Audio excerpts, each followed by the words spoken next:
right, guys, in a world with ever-expanding uses for mobile data and specifically location-based mobile data, FingerMotion has developed and is working on marketing purposes for location-based mobile data throughout multiple different Chinese markets. Martin Shen is CEO of FingerMotion and joins us today to talk a little bit about the company and tell us about some of the latest developments with FingerMotion. Great to have you, Martin. Welcome to the show. Tell us, for anyone who's maybe not familiar with the company, we'll get into the products a little bit, but let's start off with just a little bit of basics when it comes to FingerMotion. Sure, and thanks again, Brendan, for having me. I can give you a really quick history, hopefully not too long-winded. FingerMotion really started as a video gaming platform back in 2016. And that's really where the genesis of the name came from, the visual of having users or gamers on their mobile phones or on their tablets playing video games. And at that point in time, like any gaming platform, the best thing that we could do is obviously try to attract users or attract gamers to our platform. At the same time, the regime, let's say in China or the government in China, was trying to crack down on things like corruption and anti-money laundering with respect to the payment processing for mobile phones, how the consumer is going to pay their phone bill. And so it really made sense for us to really pivot really quickly and convert what we had in our mobile gaming space into a mobile payment processing space. And so we were able to tender and obtain one of these licenses to act as a payment processor. And to equate it to something that would happen in North America, it would be as if a consumer was going on to Amazon to pay their Rogers or Verizon phone bill. And we would sit as the intermediary in between and handle the payment processing for that transaction. And we were able to do that quite successfully. We built a very robust and reliable system, something that the telcos could rely on. And so that extended our reliability with the telcos to an SMS business as well. And so this business is slightly different than the top-up business. The idea here is that the telcos could offer discounted SMS messaging bundles. And so we could extend that discount through to our corporate customers. And so if, let's say, an airline or a car manufacturer or even train companies or whatever, they wanted to promote something to their authorized lists of customers, we could handle that transaction quickly. It would be at a discounted rate. And of course, all messaging within China has to be government regulated.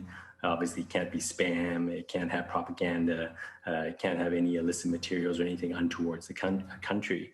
So in our back end, we also had a quick review and approval process from the government.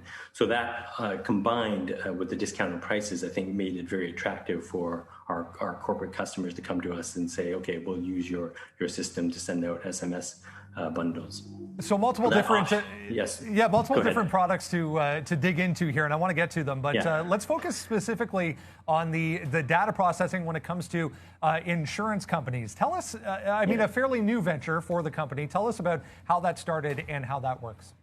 Yeah, that exactly is probably what we're most excited about. Because of our reliability in those first two businesses, we were able to obtain a license to go into the telco's facilities and study their user data.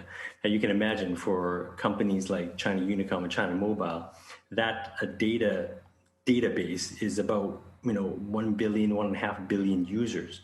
And so going in to study their user data is a wealth of information.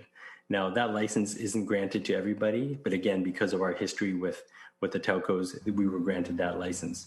And we have to be very cognizant of, obviously, privacy issues. So when we go in and study that information, we scrub it for personal data. And what we do is we provide anonymous and aggregated data that we can pull out and data packets that we can pull out from that information. Now, the first step, the low-hanging fruit that we're talking about is insurance. And the idea is that if we do have aggregated and grouped data, you can separate it between, let's say, someone that's 30, 35, drives 2 miles a day to and from work and doesn't text when they're driving, as opposed to someone who's also in the same age demographic, but drives 50 miles a day because they're a delivery person or a salesperson, and they do text when they're driving. So if you can conceptually put that in your mind and then see how that could apply to the insurance business, we can certainly maybe present to the insurance companies a low risk profile user, which would help the consumer as well, because they could probably be offered lower premiums, and the portfolio for that insurance company could be built up with low risk customers. And from a finger motion point of view, we would partner with the insurance companies to see what would be the maximum benefit that we could obtain in that partnership. Now, I want to talk a little bit more about the privacy side of things. When anytime listeners or viewers in this case hear this type of talk, we get a little bit concerned when it comes to personal data. You touched on how the company is going in, seeing the data, removing the personal side of things to get to the location and the travel type of information.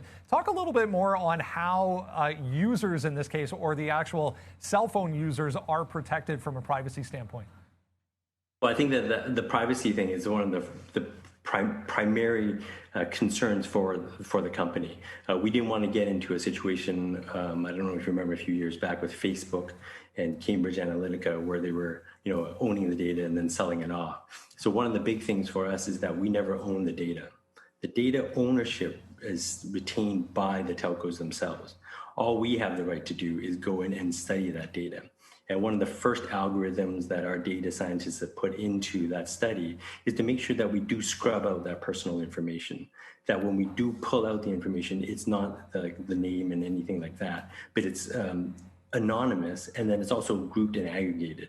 And like I said, with the car insurance model, we're looking at groups of individuals that may be 30, 35, groups of individuals that may only drive 2 miles versus 50 miles, and then groups of individuals that do not text versus texting. And then the wealth of information. We had, I think, upwards of a few thousand different data points that we can look at. So you can imagine kind of intermixing of information that we can build and what we can pull out with the data packets for the privacy end. Martin Shen is CEO of Finger Motion, joining us today. Martin, let's talk a little bit about other possible uses here for this data processing, as you are speaking of. Obviously, the insurance and the automobile insurance specifically angle to this is very profitable, or potentially very profitable angle. But tell us where other business opportunities lie when it comes to this type of activity. Well, I think any company, you always want to look at, see where you can expand this sort of information. And like I mentioned, with all the data points that we're gathering and the group of information, grouped information that we can pull out, there's a myriad of different aspects that we can go. We can look into not just, let's say, auto insurance, but within the insurtech space, you can look at life insurance, health insurance. So there's a big bunch of things that we can look at within just insurance, but then also expanding outside of that. Healthcare, certainly within the financial services, micro lending or loans, where maybe disadvantaged people may not be able to have access to any credit rating, for example. And if we can pull that sort of information out, then I think that's places that we can extend our businesses to. Obviously, we haven't made any determinations of where that can go, but that's thoughts that I think the data scientists and our actuaries that we have on staff, as well as management, are looking into. So the company is currently operating in China. Are there specific markets within the country that you maybe succeed a little bit more or have more activity in versus others? And also tell us a little bit about any other potential markets the company plans on moving into in the future.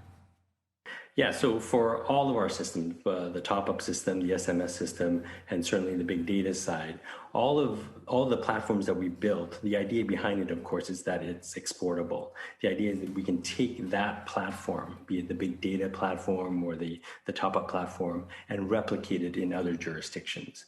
And obviously, we would want to look at jurisdictions that are somewhat similar to China right now. But we haven't made any determinations at that time. Obviously, what we have right now is something that is scalable and can be replicated in other countries, other markets. But like I said, we haven't made that determination right now. But I think what's also important is that we make sure that we have a good foundation built up with the market that we have. Like I mentioned, it's a very large market. I mean, 1 billion, billion and a half users. Let's build that foundation first. Let's make sure we have a good foothold in what we're doing in China. And then once we get that information, that feedback, then we can expand to other markets. And when it comes to regulations and different laws surrounding this type of data and accessing this type of data from your side of things, talk a little bit about maybe how China may differ from other countries in that case. Well, I think being a U.S. listed company, I think there's always a stigma attached to maybe Chinese companies and how they operate. We operate as if we are a North American, a U.S. company. So we really follow the U.S. privacy laws more than anything else. So that's really our very first step.